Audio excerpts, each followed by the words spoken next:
All right, so what you guys want to talk about boxing wise? What's been happening? What's on the agenda? One thing I'm curious at is what do you think if Eddie Hearn does these fight cards coming up in the next month or so? How do you think the undercards are going to be? And do you think he's going to be putting fights like Pavek and White still on pay-per-view if he's not going to have a stellar undercard and if it's going to be behind closed doors? I think there's two ways they could do it. Either they can stack the card and pay the fighters less money than they're used to, or they can pay the fighters what they would normally expect, but don't have many fights on the card because it's going to be pay-per-view only. They're not going to be able to generate the same kind of revenue that they would normally have in a live gate. So it's a conundrum. Eddie Hearn has said that he's willing to take a hit financially for the long-term gain, because in the short term, there are going to be a lot of different promotional outfits who are going to go bust and they're going to struggle very badly financially.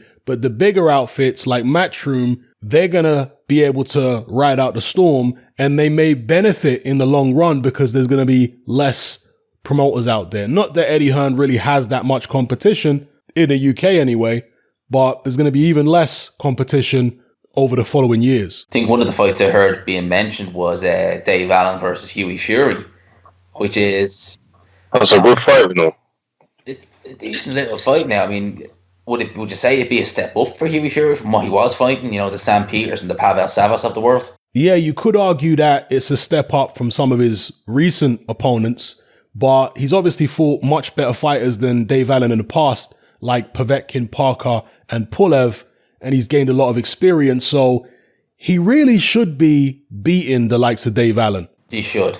I still think Hughie Fury needs to, and I rate Peter Fury highly as a trainer, but I don't think that he's ever going to reach any potential with his dad. I think his dad's too calm for him. I think that's what Hughie Fury doesn't need. If you ever see Hughie Fury, he's just he's the polar opposite of Tyson, that he needs the polar opposite in his team. Whereas with Tyson, you think, okay, he needs someone calm because he's erratic. With Hughie Fury, it's the exact opposite. He needs someone like a Teddy Atlas, not necessarily him, but just someone with that demeanor who's just, going to be loud and fiery. Yeah, someone who can fire him up a little bit. But at the end of the day, every fighter has their limit.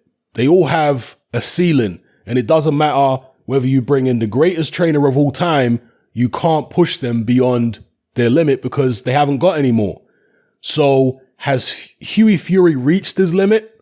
Or does he have untapped potential that a different trainer with a different approach, a different character might be able to get out of him? I definitely think a new trainer could. I definitely do. I mean, you see that with certain fighters. It kind of rejuvenates them. And with Hughie Fury and his dad, you hear it time and time again. They fight these guys like they were trying to defend. I remember when he fought Sam Peter, they were trying to say that Pavel Savas guy was better than he was. They're trying to say Sam Sexton was this, that. It's like they're trying to defend, kind of how Anthony Yarde and Tunde Ajayi went about it, trying to defend the poor opposition and then jump straight to world level. I think Hughie's reached his level, I'll be honest. Because I think what he's lacking, I don't think you can teach that. I think that's either innately in you or it ain't. We'll have to wait and see, but I don't know whether he's ever going to leave his dad. I don't think he will, to be honest. I don't think he will. I don't know, even when he's fighting, he just doesn't seem to have no offensive initiative. And I don't know, in the last fight, he seemed to fight better southpaw than orthodox.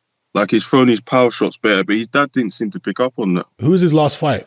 Pavel Swallow, was it? Yeah. He threw a left hand and it was straight because he throws these wide swinging right hands that are never going to land on a world-class fighter. But like you said, I think he's reached his limit. He's a good fight.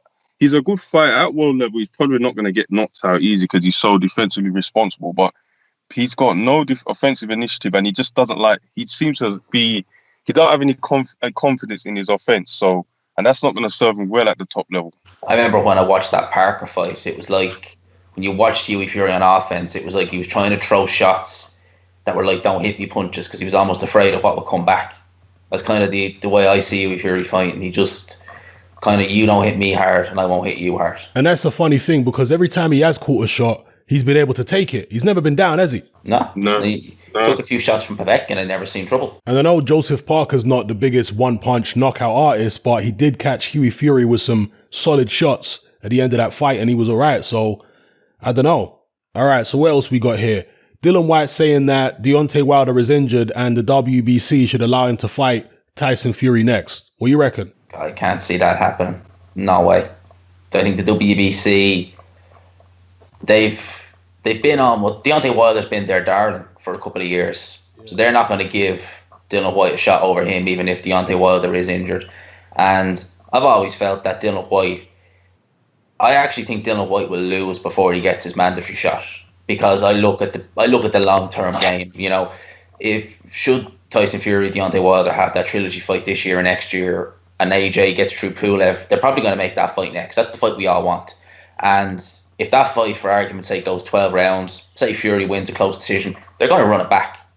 And WBC, WBA, they'll put mandatories to one side for those big paydays, especially if it's a rematch.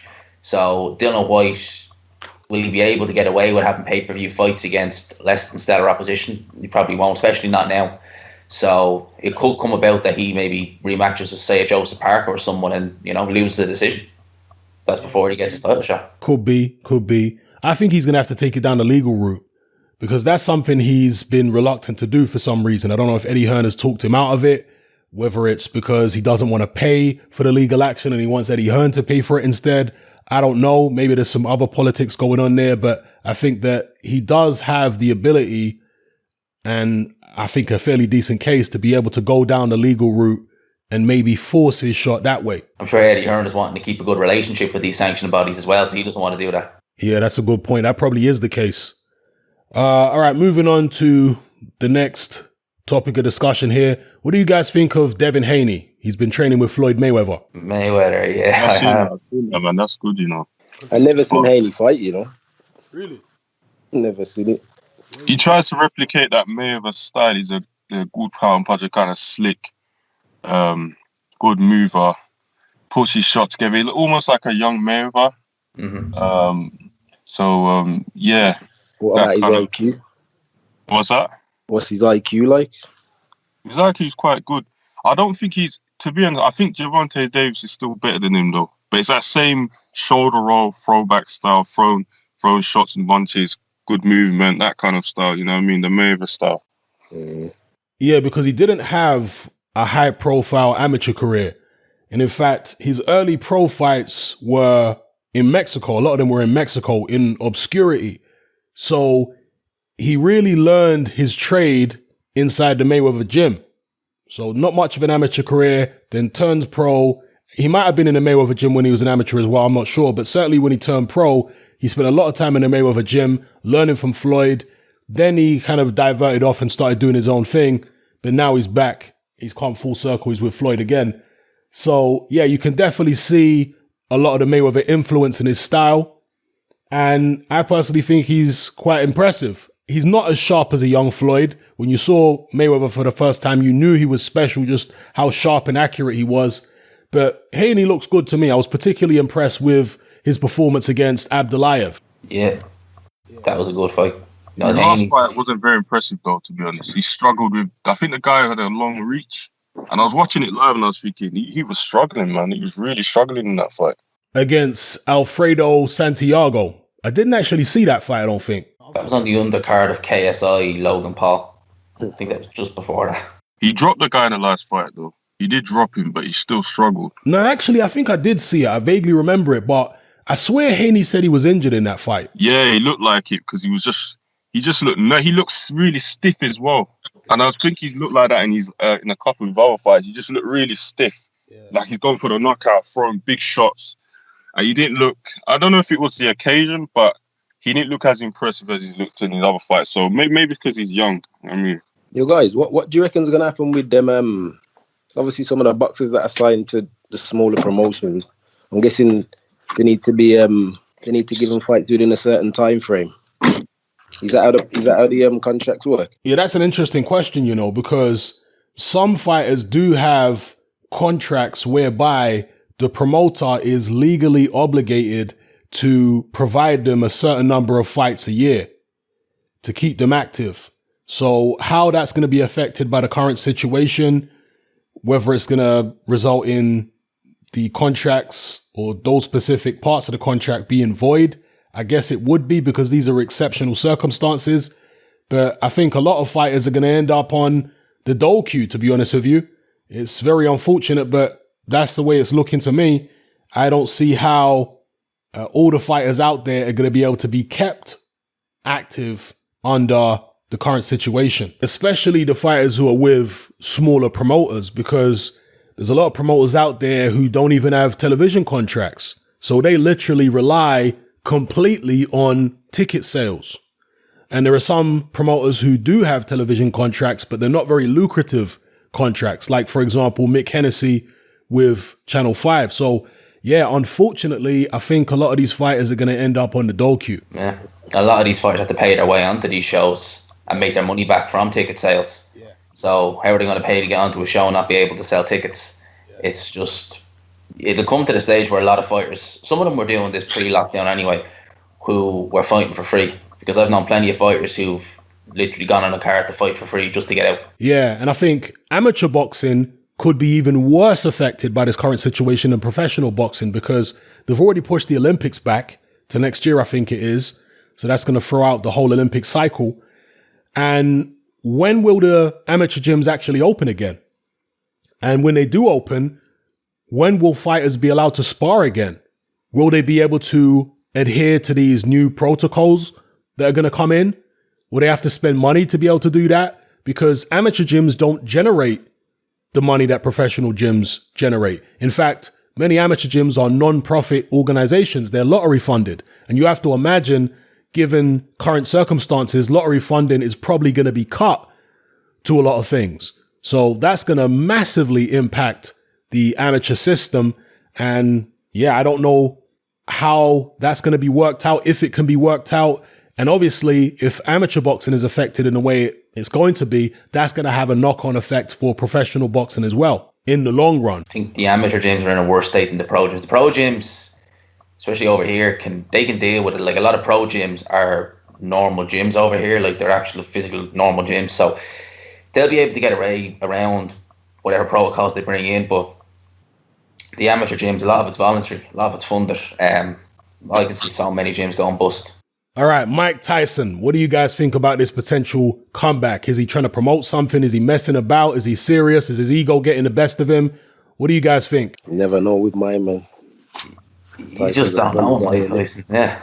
I mean, like, I still can't get over the amount of people who think that a Mike Tyson today could come back and be a contender or beat some of the top guys. It amazes me. Like, he lost to Kevin McBride, who I think is actually it's quite funny, because Mike Tyson in his prime fought guys like Tyrell Biggs and, Pinklon Thomas, who had well documented, drug problems.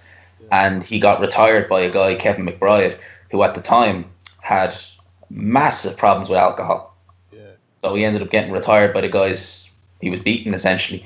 So I think that Mike Tyson, if he comes back for an exhibition against maybe an old sparring partner or someone like that, it could do good. But I mean, like, would you pick someone like Kamil Sakalowski over Mike Tyson now at this stage? I know I would. Yeah, to be honest. But I'm just wondering what his actual goal is. Is he serious about a comeback? Is he getting carried away because of his ego? Or is he just trying to promote something? Because I swear somebody told me he's trying to promote something. He's doing I've seen like a little clip of it. He's doing some wrestling show.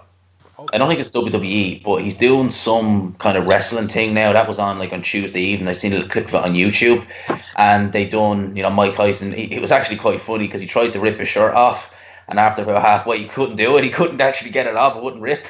So it was funny seeing Mike Tyson trying to look angry and rip his shirt off at the same time, because the shirt wouldn't rip. So that I've seen that on. I don't know if that was pre-recorded or not. It was obviously in an empty arena, but he's doing that. He's doing some like wrestling kind of events, which I'm sure he's getting well paid for. But I seriously doubt the exhibitions be to promote that. It might be something else he's doing. I think it was Larry Merchant back in the days who compared Mike Tyson to Godzilla, because they used to make loads of, and they still do, loads of Godzilla movies. And no matter how many times people saw Godzilla get defeated, get killed in a movie, they'd always rush back to watch him in the new movie. And with Mike Tyson, same thing. No matter how many times Mike Tyson got defeated back in the days, people would still believe in him they'd still think, oh, well, this time it's going to be different. And that's how they marketed it. This time it's going to be different. This time he's back with Richie Giacchetti. He's, channeled the old Costamado style. It's going to be different this time. He's trained properly. His mind is in the right place. And the public went for this again and again and again and again and again. And that aura of invincibility that Mike Tyson had, even though he was defeated several times, that aura of invincibility, that mystique he had was so powerful that even now at 53 years of age, there are quite a lot of people who think he could come back and do something in the heavyweight division. Of all the fighters I've ever seen in my life, none of them have ever had the same aura around them that Mike Tyson had. Not just in Mike Tyson's prime, even beyond his prime, he continued to have this aura of, I would say, invincibility. Initially, it was invincibility before he was defeated. In fact, no, I'll say it was an aura of invincibility because people always had an excuse for when Mike Tyson lost. They still believed he was an invincible fighter. It's just that, oh, he didn't have a good training camp, or, oh, he wasn't with the right trainer, or, oh, this happened, or he got headbutted, or they're always coming up with excuses. They refused to let go of this idea, this perception that Mike Tyson, when he's right, is invincible. And I've never seen anything like that with any other fighter that I've ever watched in my lifetime. It was quite incredible back in the days. It's crazy. I mean, I would have only caught Mike Tyson at the end of his career, when I kind of was just watching little bits of boxing here. But even then, you would have people talk about, and I was only a kid at the time when he fought Kevin McBride. So we had people in school used to talk about Mike Tyson. I can only imagine, that was the end of his career when he was finished. I can only imagine what it was like in his heyday. How he was viewed, how he was perceived. It must have been incredible. Like, if you had UFC and stuff around back then, like the debates you'd be having about who in the UFC Mike Tyson beat, and probably most people would say he beat them all. All right, so what else we got here? Tyson Fury saying he would knock out AJ in 2 or 3 rounds. So what do you guys think about that? Tyson Fury versus AJ. What do you think would happen? You see, with the Tyson Fury AJ thing, it's gone a bit backwards with me. When I first started seeing AJ, I thought that Fury would school him, but it was the same when I saw Wilder. I thought Wilder's all wrong for AJ, Fury's all wrong for AJ. But the further he's gone on, even after I think Fury's last win, it sort of flattered him because I was thinking he's supposed to. He's a bigger, better. He's supposed to do that to Wilder, really. I know it was an outstanding performance, but when you look at it realistically, if he's not going to get caught, that's what he's going to do to Wilder. Yeah. Obviously, it's a completely different fight, isn't it? The short shots of AJ. Yeah. I don't think he'll be able to bully him. He's not going to be able to get away with as much. Yeah. You know what I mean? Yeah. So I'll probably lean to Fury, but I think everyone's going overboard after that last fight, to be honest. I think it'll be similar to the Klitschko fight, where it'll be the long-range boxer against the puncher, and I think that it'll be a really close fight, and I think it'll be a lot more exciting than the Wilder fight because both of them will be trying to impose their styles. But I don't think Joshua will be as comfortable just sitting back and letting Fury feint and throw jabs. He's going to try and force the action. And I think he's going to have a lot more in his locker to do damage to Fury. And like Hatman said in one of his videos, Joshua does things that both Klitschko and Wilder does things better than both Klitschko and Wilder that can trouble Fury, like the left hook and the uppercut. And when he gets inside, he starts throwing the combinations. And I think that and Fury's obviously going to try and keep it long, keep it on the jab and everything, land the shots when he can. And I think it'll just be back and forth, and it'll be quite an exciting fight. I'm actually leaning more towards Joshua, and I've never gone against Fury, but I just think that Joshua will just grind him down over the course of the fight and then, finish him off late, to be honest. That's my opinion.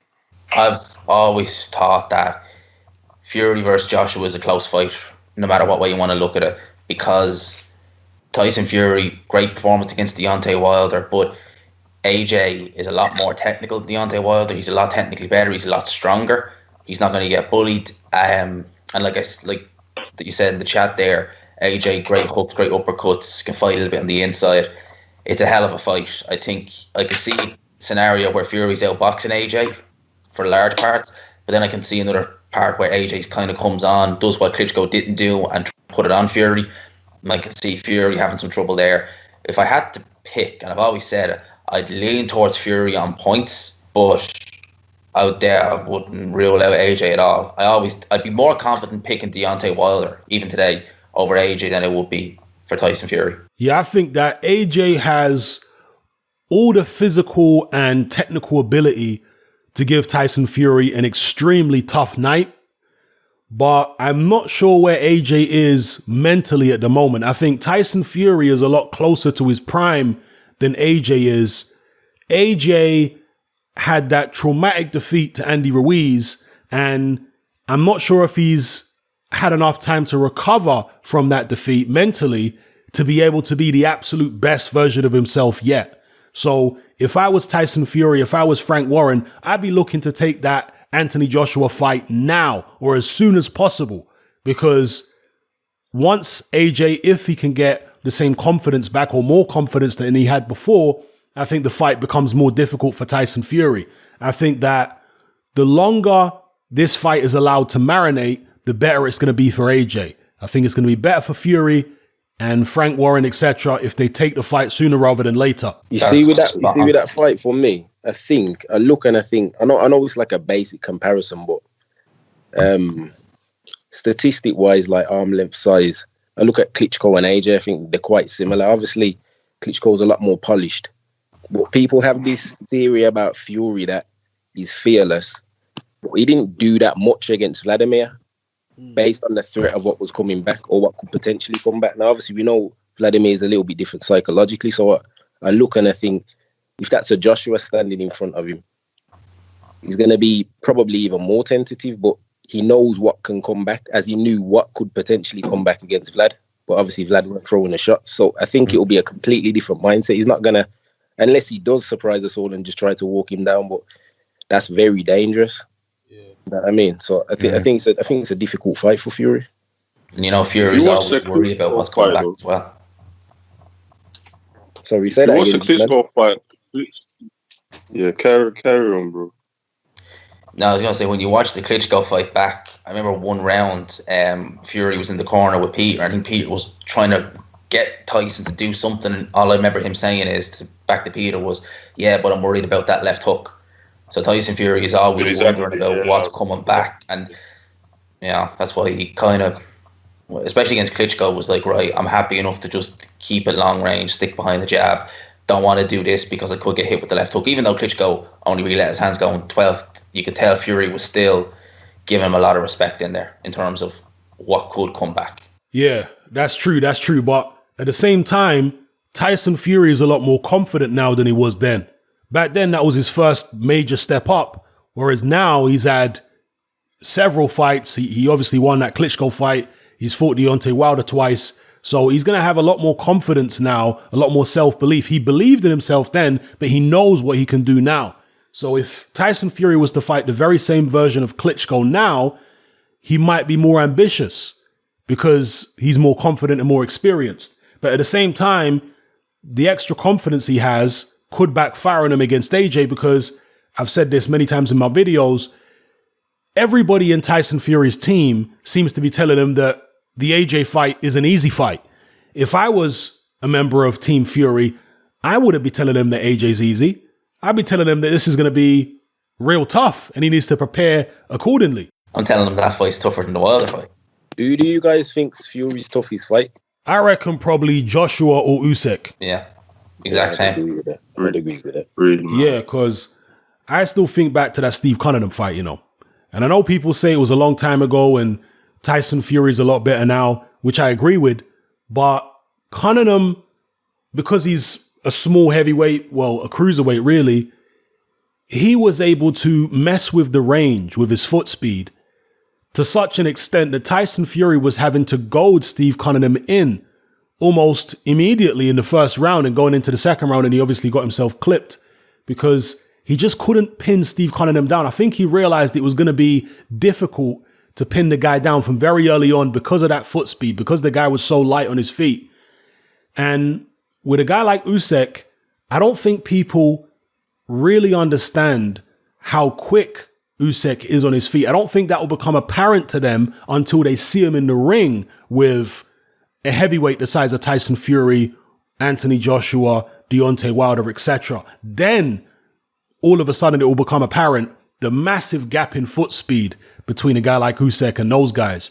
So, yeah, I think that Usyk would be one of the guys who give Tyson Fury a hell of a lot of problems because of his movement, because he's going to be difficult to pin down. And Tyson Fury might have to revert to what he did against Steve Cunningham in a fight like that. Now, obviously, in the Cunningham fight, one of the reasons that he reverted to those roughhouse tactics and he abandoned long-range boxing and just decided to take it to Cunningham and put all his weight on him is because of the fact that he got dropped. So Tyson Fury realized, okay, I'm in a bit of a crisis here. I need to grab the bull by the horns. You know, I need to get hold of this situation quickly. So he wasn't trying to mess around and box his way back into the fight. He was just trying to stamp his authority immediately and get this little man under control. Whereas against Usyk, would Usyk really be able to catch Tyson Fury with a shot like that and drop him? Probably not. I think Tyson Fury's probably learned his lessons from that situation there. But nonetheless, I do think Usyk would be able to frustrate Fury, you know, using that in and out movement, messing with the range, just making himself a difficult target. Because Tyson Fury, if you think about it, he's been fighting people who are not the most difficult targets in the world if you're a 6'9" guy who can box at long range. You know, Deontay Wilder, again, without the physical advantages over opponents, height and reach, against Tyson Fury, what advantages did he really have? You know, I mean, in the Otto Wallin fight, Wallin was able to land shots on Fury. I know Fury fights to the level of his opposition a lot of the time, but still, I think there are certain things Wallin was able to do. And Wallin's not the greatest heavyweight in the world, but he's got a certain amount of speed and mobility. And I think that did trouble Tyson Fury a little bit. You know, the technical things Wallin was doing in there. I wouldn't completely dismiss the success Wallin had. No question about it. Fury fights to the level of his opposition, but I don't think it was just that in the Wallin fight. I do think there are things there that somebody like Usyk, who's a southpaw like Wallin, would be able to exploit. All right, what other talking points we got now anyway? Do you think we will even see Canelo or Billy Joe in the ring this year, given the fact that boxing in, like, we know Canelo normally tends to fight in September and May. They're probably not going to want to do that behind closed doors in terms of, you know, taking a hit, because you're paying Canelo through the roof with gate receipts as well as paper. Well, not pay-per-view, but subscriptions from DAZN. Do you think we'll see him this year, given what's going on in the world? Well, in America, last I checked, Trump is leaving it to each individual state governor to decide when and how quickly they open back up again. So not all the states are going to open up to the same extent, equally and at the same time. Given the fact there's 50 states, maybe Canelo will be able to find somewhere to fight in front of a big crowd, you know, rather than having to do it behind closed doors. And there's obviously also the possibility of fighting in Mexico as well. So I guess we'll wait and see. In terms of the September date, that might not be realistic. It might have to push it back to later on in the year. But yeah, it's possible that he could go ahead and fight Billy Joe in the United States in one of the states out there, or perhaps do it in Mexico, maybe do it in a different country altogether, because again, there are going to be other countries out there who are willing to open up more soon than others.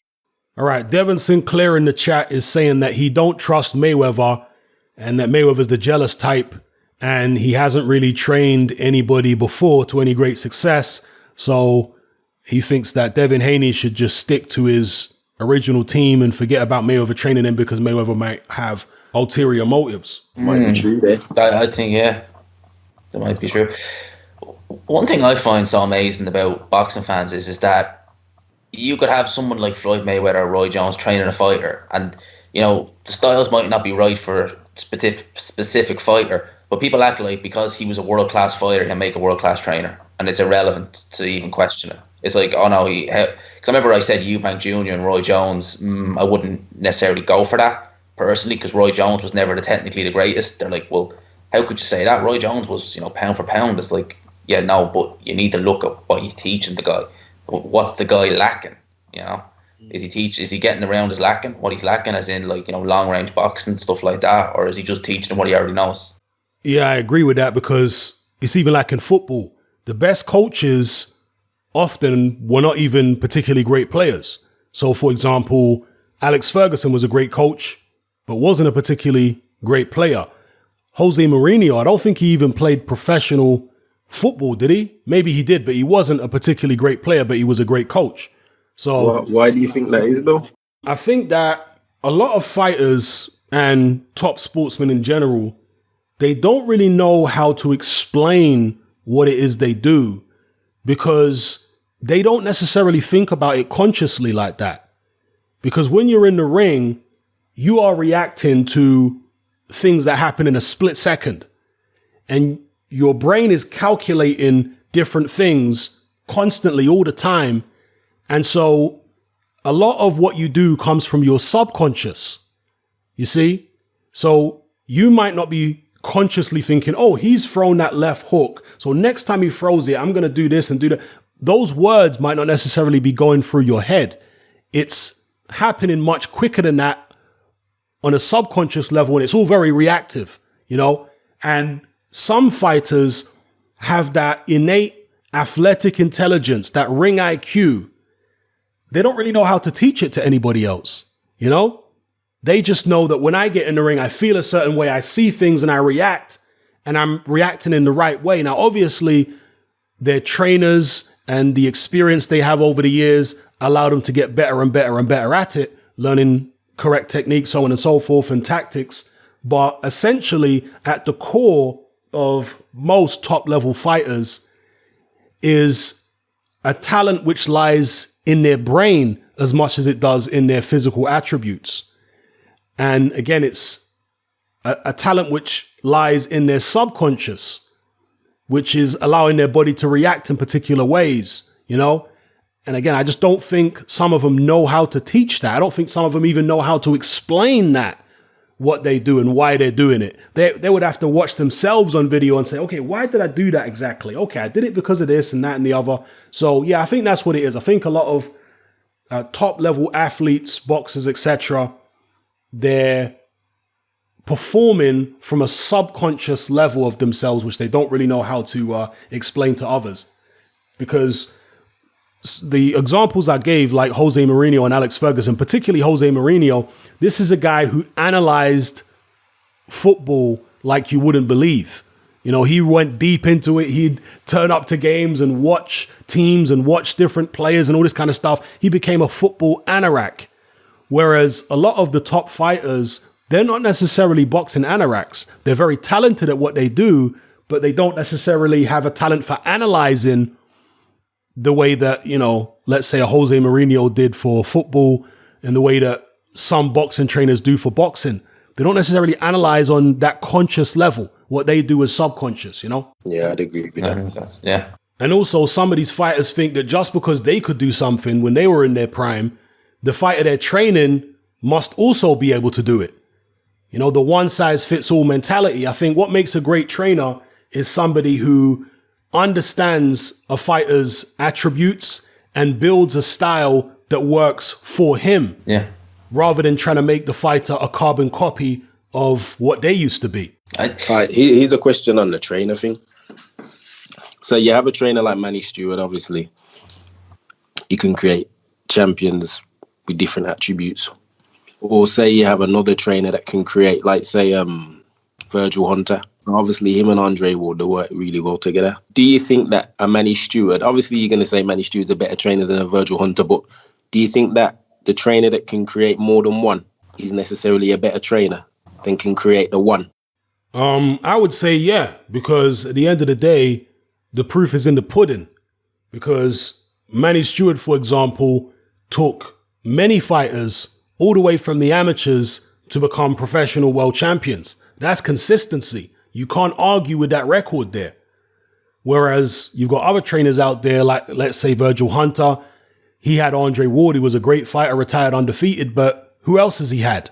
You know, it's the same thing with Kevin Rooney, because Kevin Rooney obviously trained Mike Tyson, took him to become the youngest heavyweight champion of all time. But other than Mike Tyson and Vinny Pazienza, who's Kevin Rooney had?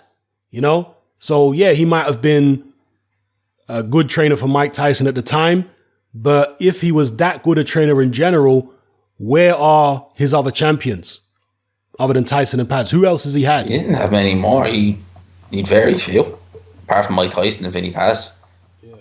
Because you see, I look at Virgil, and I think, okay, he had Berto and he had Khan. Well, no disrespect, neither of them really understand what they're doing in the ring, do they? But I don't think that's down to Virgil. That's just they've reached their ceiling. From a mental standpoint. Yeah. So I think a lot of it depends on the fighter that you get. Now maybe the trainer has some type of way of getting into their mind, like say Emmanuel Stewart, but I'm not so sure. I think a lot of it's the look of it. Do you know what I mean? Because I reckon there's probably a lot of top class trainers out there that just haven't had the specimen walk into their gym. Yeah, I hear what you're saying. It's all about who you're working with. You know, it's like the old saying goes, you can't polish a turd. So it doesn't matter how good a trainer you are. If you don't have the actual, like you say, specimen, the actual talent, then you're limited in terms of what you can do and how much success you can have. And I think some trainers, for whatever reason, are better at finding the talent or better at attracting the talent. And also there's the fact that certain styles are not going to be as easy to learn as other styles. I think the Customado style is one of the most difficult styles to master, whereas there are other styles out there which tend to be a bit more user-friendly. So I'd say that comes into it as well. But yeah, definitely, if you don't have the talent, then it doesn't matter how good a trainer you are, you're going to have a ceiling in terms of what you can achieve, as well as what your fighters can achieve. You have to be able to find the talent, attract the talent. See, with Virgil Hunter, I'm not sure if he is at the moment, I don't think so, but he used to be a parole officer for many, many years. So he was used to dealing with people who have had, a rough background and a rough past, and he would try and help them get back on their feet. And he's been doing the same thing in boxing. He's talked about this actually. That's why he's had fighters like Angulo, Amir Khan, Andre Berto, because he wants to try and help them get back on their feet because they've had a rough time in the past. He seems to attract fighters like that. Andre Ward, as far as I'm aware, wasn't that type of story. Maybe because of the tragedy of his dad dying and stuff like that when he was young. Maybe that's what brought him to Virgil. Maybe that's what Virgil saw in him that he wanted to help out with. So I don't know, but Virgil Hunter seems to have this thing where he takes in, for lack of a better term, waifs and strays, and he tries to get them back on their feet. So maybe Virgil Hunter needs to look for not hard luck stories. Maybe he needs to look for success stories and maybe try and train them instead, rather than looking for these fighters who are falling on hard times and trying to bring them back to redemption. So, Tony Yoka is with Virgil Hunter now, isn't he? Yeah. In fact, what's going on with Tony Yoka? I haven't heard from him since he fought Dimitrenko last. Oh, yeah, he fought Dimitrenko. Yeah, because he had that PED thing, didn't he? Where he missed out several PED tests and they ended up with a ban. It's 3 or 4 tests. That was after he fought Dave Allen, I think. I think one thing about fighters as well, when it comes to fighters looking for a trainer, is a lot of fighters, I realised this myself from being in pro gyms, a lot of fighters who are in the boxing game, they don't follow the boxing like you and me would. They wouldn't religiously watch it. Whereas they'll see, a certain trainer doing this with a fighter. They'll think, I can do, if I go with him, I'll be like that. Like in Ireland, a lot of people who turn pro, they go to a trainer in Ireland called Pete Taylor. They go to him because he's Katie Taylor's dad. And literally, like, getting Katie Taylor to win gold medals, that's like, teaching someone to drive a go-kart and the other races are all blind. That's literally what he's done. Yeah. And they're like, well, he's going to be great. And all his fight, like Luke Keeler, who fought Demetrius Andre, is a Pete Taylor fighter, and Luke Keeler's garbage. So they just act like, because, that trainer, he's done something with that. If I go to him, I'll be good. I think that's the way a lot of fighters see it. Yeah, a lot of fighters don't really follow the sport that closely. They're not really boxing scholars. They have a certain amount of talent. I guess a family member or whatever took them to the gym when they were very young. And so they're immersed in learning about it, sparring and all that kind of stuff in the gym. But outside of the gym, they're not really watching boxing that much, not really studying it. And yeah, it is fascinating and surprising that so many of them are like that. Dylan White, though, is a fighter who does study boxing. He does know a lot about the sport, not just historically, but even now. Dylan White watches all different weight classes and his opponents, and he's always trying to analyze. And maybe he does that because of the fact that he didn't have an extensive amateur background in boxing. So it feels like he has to make up ground. And in order to make up ground on fighters who have a lot more amateur experience than him, he feels like he needs to be a scholar and needs to study great fighters of the past and study what his opponents are doing right now. But yeah, a lot of other fighters are not like that, and they don't really follow boxing or watch boxing. I remember James Kirtland always used to say he don't really watch boxing. Nikolai Valuev said he doesn't really watch boxing. He doesn't like boxing much. Has Martin Murray said something similar? I can't remember now, but there are a lot of fighters out there. I think Berman Stavern as well, so he doesn't really watch. Did he say he doesn't really watch boxing, or he doesn't really watch anything other than heavyweights? I can't remember now, but yeah, there's a surprising number of fighters out there who say they don't really follow the sport like that. I think some of them are probably kidding to maybe fool opponents or whatever, but a lot of them are genuine. It amazes me that they don't. Like, I always find that so incredible. When I see fighters and like, oh, did you see this fight? Oh man, I don't watch boxing. I watch football, but I don't watch boxing. It's like, what? What? Did you see Martin Murray talking about Dylan White the other day? No, what did he say? I don't know, but he seemed to be liking him a little bit too much. I wondered what was going on there. He was on IFL. I don't know, man. All right, Devin Sinclair in the chat says, what do you think about Gassiev at heavyweight? Devin seems to have a high opinion of Gassiev and thinks he'll do well moving up in weight. Personally, I'm kind of skeptical about Gassiev. I don't know why he hasn't fought in a long time. I don't know if he's got an injury or issues with his management, but he was supposed to make his DAZN debut several times and it kept getting pushed back. So I'm not sure what's going on there. But Gassiev didn't have an extensive amateur background. He's one of the few Russian fighters who didn't have extensive amateur background. And that really shows in some of his fights. When he won his first world title against Lebedev, I think it was, yeah, he did well, but he looked very raw in that fight. He wasn't cutting the ring off particularly well. He was imposing himself physically with his punching power and whatnot in his youth. But from a technical point of view, there was a lot of problems there that I saw in that Lebedev fight for Murat Gassiev. And he did impress me and surprise me in the Dorticus fight because he showed a back foot game, because he looked so raw against Lebedev. Even though he won, he looked very, very technically raw. The fact that he pulled out his back foot game and looked quite polished against Dorticus, somebody who I think did have more of an extensive amateur background, surprised me. I did not expect that from Gassiev. But then when he fought Alexander Usyk, who, as we all know, is a tremendous talent, Gassiev looked very raw again. I mean, if you compare the way that, let's say, Maris Briedis looked against Alexander Usyk, Briedis looked a lot better against Usyk than Gassiev did. Tony Bellew, even though he never managed to last the distance, from a technical point of view, he looked a lot better against Usyk than Gassiev did. So Gassiev, I think, still a lot of polishing up to do there in terms of his technique and what have you, still very raw. And being that raw, I'm not sure how much success he can have at heavyweight. So I'm a bit skeptical. I'm not writing his chances off completely, but I'm a little bit skeptical because if you're a smaller guy moving up, normally the advantages you have are speed and skill, technique over the big heavyweights. I'm not sure Gassiev has got that much speed and technique over a lot of the big heavyweights, to be honest with you. Yes, he's a bit faster than, maybe the majority of them, but he was never particularly fast at cruiserweight. Will be one of the quicker heavyweights. But yeah, just technique-wise, does he have what it takes to be able to get close to these big guys and unload his shots and all that kind of stuff?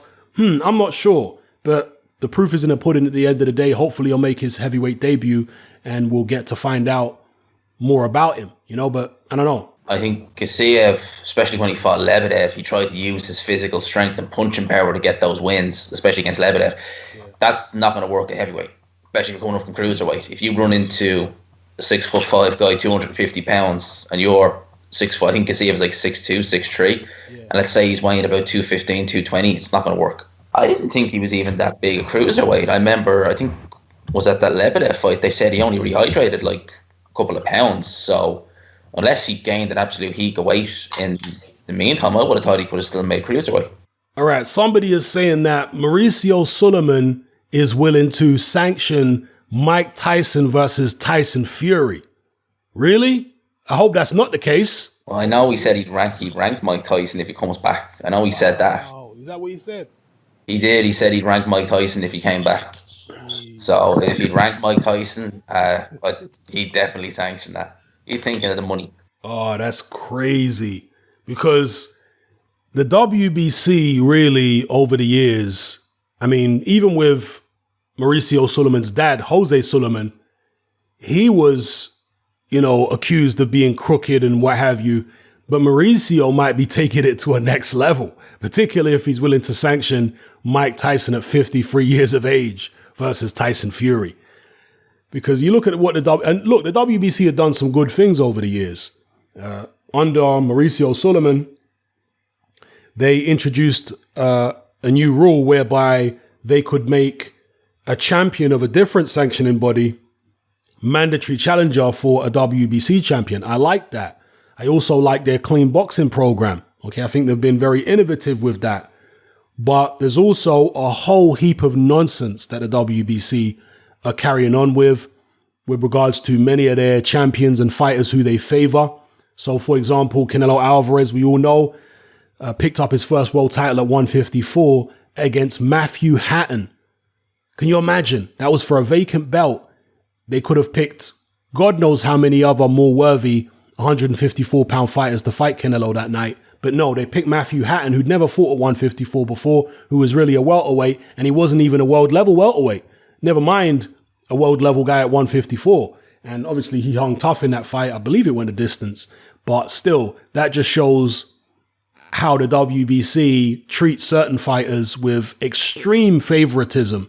And we've seen, I guess, similar with Deontay Wilder, where they've really treated him with kid gloves and allowed him to get away with a whole heap of stuff. They recycled Berman Stavern for him. When Stavern lost to Deontay Wilder, he only had one fight in between the first and second fight, and that was against Derek Rossi, a journeyman. But somehow they brought Berman Stavern back, made him mandatory again, and allowed Wilder to have, an easy knockover job that night. So, yeah, the WBC, very, very suspect in a lot of the decisions they make. I give credit where it's due, but a lot of the time, man, they really, they leave a lot to be desired with their conduct. And if they were to sanction Mike Tyson in a serious fight against any top heavyweight out there, that would be stooping to new lows as far as I'm concerned. WBC and WBA probably be the two sanctions bodies where they make up the rules the most. The IBF and WBO seem to be a little bit more firm in their rules. All right, there's no more questions in the chat, so we're going to wrap this up here. I'd like to thank you guys for joining me on this, and thank the audience for tuning in to listen. We're going to try and make this a regular thing. Maybe every Sunday, every Saturday, we'll pick a particular day of the week, and we'll try and make these roundtables a regular event. Yeah, sounds good. Yeah, this is fun. So hopefully you guys enjoyed this one. Drop your comments in the comment section below, and give us some topics to discuss next time. Yeah, definitely like to hear your suggestions. All right. So from Hatman and the rest of the panel, the round table, we're out. Peace. Join me on Patreon. I upload a minimum of 2 podcasts every single week, covering a wide variety of controversial topics, as well as live stream Q&A sessions. Take a look on screen right now at some of the podcasts I've produced so far. For just $3 a month, the equivalent of about £2 a month, you get access to all my new podcasts and my entire back catalogue of past podcasts, including my popular Confessions of a Nightclub Bouncer series. You can listen on your computer or on your smartphone or tablet by downloading the Patreon app from the Google Play Store or the App Store for free. The Patreon app also allows you to download each podcast in MP3. For less than the price of a cup of coffee, you get access to dozens of hours of exclusive content. It's easy to sign up, there's no contract, and you can cancel at any time. So come and join our community of free and critical thinkers by signing up with me here on Patreon today.